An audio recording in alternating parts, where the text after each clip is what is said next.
Mai sauraro Assalamu alaikum barkamu da wannan lokaci ga labaran duniya daga nan gidan rediyo Barewa da ke yada shirye-shiryenta a yanar gizo tare da ni Ahmad Abubakar Usman da zan karanto.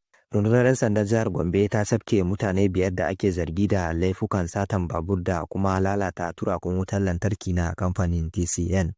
Wannan na cikin wata sanarwa da DSP Buhari Abdullahi mai magana da yawun rundunar 'yan sandan na jihar ya fitar a ranar Juma'a.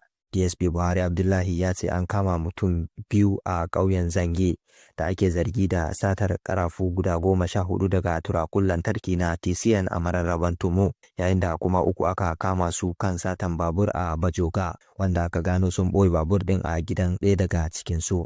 Rundunar ta ce ta kwato dukkan kayayyakin da aka sace, tana mai jaddada ƙudurinta na kare kadarorin jama'a da na gwamnati a faɗin jihar. Kamfanin sadarwa na Najeriya Nine Mobile a ranar Juma'a ya sanar da canza sunansa zuwa T2 da nufin zama kamfanin sadarwa na zamani mai mayar da hankali kan kirkire-kirkire da kuma inganta kwarewar kwastomomi.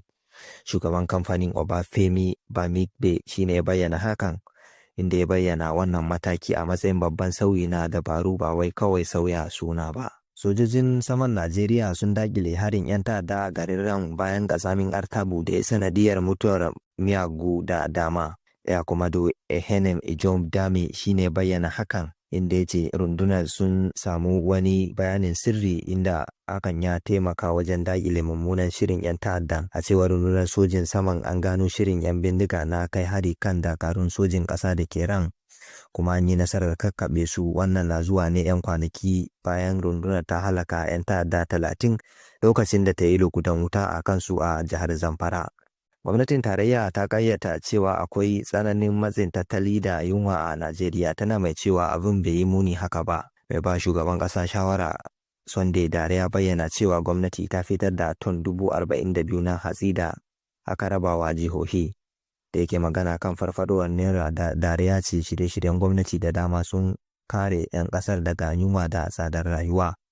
A baya-bayan nan dai wata kafar yada labarai ta fito da rahoton kan tsananin yunwa da matsin tattalin arziki da ake ciki a Najeriya. A cewar kafar, bisa ga wani rahoton UNICEF, talauci, tsadar rayuwa, yunwa da matsin tattalin arziki sun munana tsakanin Yuni da zuwa Agas na shekarar 2025. Sai dai a gefe guda kuma mai ba shugaban ƙasa shawara kan kafofin watsa labaran Sunday Dare ya wallafa a shafinsa na X cewa halin da Najeriya take ciki bai yi muni kamar yadda ake tunani ba. To ƙarshen labaran kenan. Ahmad Abubakar Usman ke cewa mu kasance lafiya.